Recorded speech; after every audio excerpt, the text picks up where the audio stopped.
Te advierto, quienquiera que fueres, oh tú que deseas sondear los arcanos de la naturaleza, que si no hallas dentro de ti mismo aquello que buscas, tampoco podrás hallarlo fuera. Si tú ignoras las excelencias de tu propia casa, ¿cómo pretendes encontrar otras excelencias? En ti se halla oculto el tesoro de los tesoros. Oh hombre, conócete a ti mismo y conocerás al universo y a los dioses. Inscripción en el templo de Apolo en Delfos.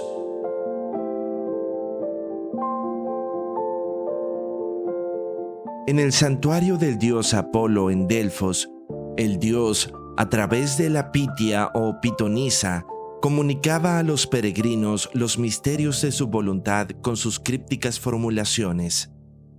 El mensaje que transmitía el dios es el oráculo que tenía para cada consultante, fuera este un rey, un mercader, un intelectual de la época o un simple peregrino. La respuesta que la divinidad da a una pregunta se denomina oráculo. Así, es coherente el uso que se le da en la traducción, por ejemplo, del Tanaj, en Joel 2:12, cuando dice: «Más ahora todavía, oráculo de Hashem, volved a mí de todo corazón, con ayuno, con llantos, con lamentos». El oráculo será el mensaje a través de cualquier método que alguna divinidad da a sus fieles. El mensaje que el Dios da como respuesta ha de ser breve. Por ello, la palabra oraculum en latín viene de orare, con el diminutivo final. Por lo tanto, se refiere a una breve oración o a breves palabras. Este oráculo puede ser motivado a través de sueños, en estados hipnóticos o como consecuencia del uso de una droga estimulante o alucinógena. Por el uso común de la palabra oráculo, terminará refiriéndose tanto al comunicado del Dios, pero también al lugar o a la pitia o al profeta que actúa como canal y a veces como intérprete de la voluntad de la divinidad. Las palabras de la pitia eran respuestas alegóricas, puesto que el Dios comunica, pero lo hace en palabras divinas o mistéricas, quedando a la capacidad y el esfuerzo de los hombres llegar a comprender su significado. El procedimiento del oráculo consistía en que, tras cumplir los requisitos, pagando el sacrificio por parte del consultante y luego de baños de purificación ritual de la pitia, ésta entraba en un estado de trance mediúmnico por la contemplación del agua en un recipiente, sentada en un trípode en el Aditon o Santo de los Santos, aplicando una de las artes mánticas que posteriormente se denominará hidromancia. La Pitia era una mujer consagrada a Apolo que vivía en el santuario, a la cual, para llegar a ser Pitia, se le exigía una conducta intachable y asimismo debía seguir su vida, ya que como receptáculo del Dios, solo podía hablar en palabras divinas si su estado humano moral era puro. El Dios recibía a los visitantes con los lemas típicos de saludo que utilizaban los antiguos y en este caso el propio saludo de Apolo. Es significativo conocer los diferentes sentidos que tiene el saludo en distintos pueblos y tradiciones, ya que de alguna manera nos muestra la sensibilidad de aquel pueblo que, conforme a lo mejor que entienden y asimilan, lo desean al momento de saludar y despedirse de alguien. Algunos ejemplos de esto lo tenemos entre los hablantes de hebreo, quienes se saludan, hasta hoy en el judaísmo, diciendo shalom, palabra que significa paz, pero no es el concepto de la pax romana, es decir, el periodo entre dos guerras, sino que con shalom se alude a una paz como un estado de mayor profundidad. Es una paz completa, íntegra, es un estado de bienestar. Por tal motivo, consideramos que su traducción sería paz profunda o paz plena. Los antiguos griegos saludaban diciendo jaire, que significa alegrarse, regocijarse, como cuando en el Evangelio el ángel Gabriel se presenta a María y le dice, regocíjate o alégrate, saludo que se traduce al latín como salve, ya que con esta palabra los romanos se saludaban. Salve significa que tengas buena salud, que estés bien, aunque también puede significar el deseo de que seas salvo, que tengas salvación, puesto que la palabra salud y salvación tienen el mismo origen en salus, que en latín tiene ambos significados. Y solo para sumar otro ejemplo de saludo, mencionamos el hoy muy conocido Namaste que se utiliza en India y del cual hay una serie de supuestas traducciones que son verdaderos fragmentos de significado que, si bien pueden tener sentido, la traducción literal de Namaste es simplemente te reverencio, acompañando el saludo con una inclinación. Es importante que nos hayamos detenido en los saludos, puesto que si bien hoy han perdido su sentido original, que corresponde al primer deseo que se da a otra persona, además ese deseo corresponde a lo más excelente que la cultura puede concebir, ya sea la paz, o el bienestar, o la alegría, o la reverencia, ante alguien cuya naturaleza es divina como es el uso común en India. Y de aquellas venerables costumbres llegamos hasta hoy, en que en español decimos hola, palabra que no tiene significado alguno. Es una expresión carente de deseos e ideales, muy característica de una vana cultura, aunque, y esto no está confirmado, pero es una hipótesis que se considera sobre todo en círculos de musulmanes españoles. Hay quienes sostienen que nuestro querido y banal saludo hola vendría del árabe y sería una referencia a Allah o Dios, significando algo como adiós o para Dios. Si bien es una hipótesis no confirmada, puesto que el hola se relaciona con el hello inglés y el hallo alemán, nos parece preferible considerar al menos la posibilidad de que sea así para no quedarnos rezagados como cultura hispánica respecto a las grandes tradiciones de la humanidad. Por lo tanto, hola, como un deseo de lo divino, de Dios mismo dirigido a otra persona, es apreciable insertándonos así en los ejemplos antes mencionados. La frase en griego gnosis auton es el saludo que el dios Apolo da a los peregrinos, es decir, tiene el sentido de deseo y de exhortación, como quien al encontrarse con alguien querido le dice, «Conócete a ti mismo». Le desea conocerse a sí mismo como uno de los más grandes ideales a realizar.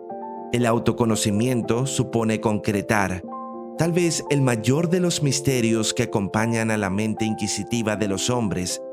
Saberse, saber quiénes son, qué somos, todo ello participando del deseo de conocernos a nosotros mismos.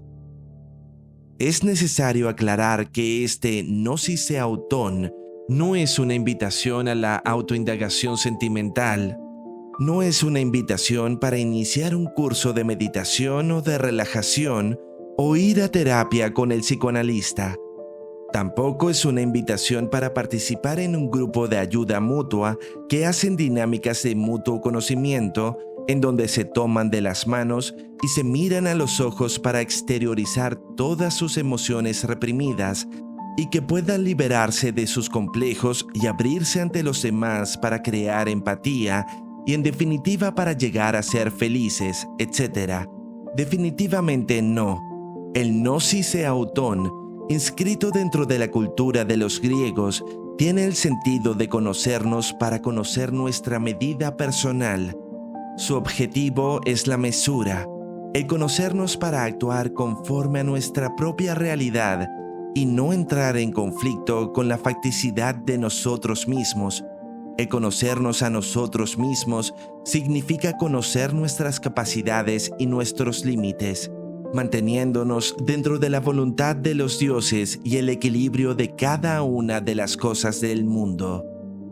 Para los griegos, el peor error en el cual puede incurrir un ser humano, así como para la cultura de Occidente, el mayor de los males está asociado al pecado, que en su etimología latina peccatum significa falla, error, y que tiene el mismo significado en su acepción griega como hamartia, que significa errar en el tiro o fallar en el blanco, es decir, se falla en concretar el objetivo. Pecado es, por lo tanto, errar en cuanto a un objetivo. En la cultura griega, el mayor de los males morales susceptible a los hombres es la hybris, palabra que significa desmesura, arrogancia, desenfreno, es decir, ir más allá de nuestra medida, pretendernos más de lo que somos, irrumpir en las cosas y situaciones con un desplante exacerbado. Así encontramos muchos ejemplos de hybris en los relatos de hombres y héroes, pues fue la desmesura en la que incurrió la que hizo caer a Aquiles. Fue la misma desmesura la que trajo los males a Troya por la incontinencia de París. Prometeo cae en la hybris al transgredir los límites que los dioses impusieron a los hombres al regalarles el fuego, o como es el caso de Alejandro Magno, cuyo gran error es el ir más allá de los límites, la desmesura de la grandeza de su imperio y así sucesivamente. Los dioses griegos castigan por sobre todo y como el más grande de los males la hybris de los hombres, haciendo caer sobre ellos la némesis o el castigo que restaura el orden y vuelve todo a su lugar, sobre aquellos que movidos por una arrogancia y personalismo desmedido, creen alcanzar la gloria y se regocijan en sus grandes proyectos y empresas, encontrando en ellos mismos la satisfacción por sus éxitos, gracias al esfuerzo que han puesto, gracias a sus sacrificios, todo ese camino de arribismo humano que conduce a los hombres desde la carencia a los grandes logros, es un proceso paulatino, permitido por los dioses, en que paso a paso, sin ser conscientes de ello, los hombres cavan su propia tumba o se dirigen hacia una cima en la que por el mínimo descuido se despeñarán y les llegará el castigo, puesto que todos sus grandes proyectos y logros no han sido algo más que una muestra de sus deseos corrompidos, desmesurados, han cultivado así ellos mismos su ruina. De esta manera, para los griegos, el mayor castigo dado por los dioses a los hombres es nada más y nada menos que permitirles embarcarse en sus propios proyectos que irremediablemente les llevarán a la hibris y finalmente al fracaso de sí mismos y de sus vidas arrogantes, fantasiosas y aspiracionales. Este punto es de máxima importancia, pues si observamos sus implicancias, veremos que la cultura actual es desmesurada.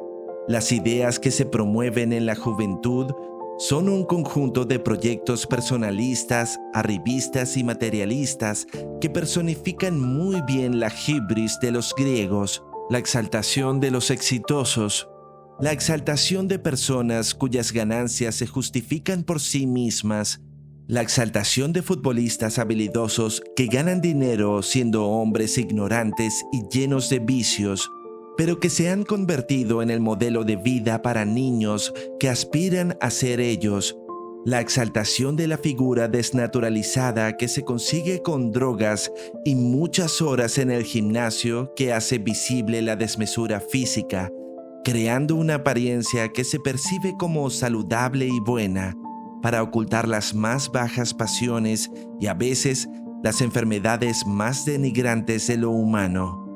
En síntesis, un mundo que aspira a la hibris aspira a lo que los antiguos griegos rechazaban, aspira al desorden de la espiritualidad humana, aspira, en fin, al fracaso del ideal humano y crea las condiciones para que en algún momento el orden de la realidad y de los dioses irrumpa sobre los hombres destruyendo sus fantasías y sus grandes proyectos, que caiga sobre la arrogancia el mazo de la némesis, la fuerza que ordena, corrige y destruye.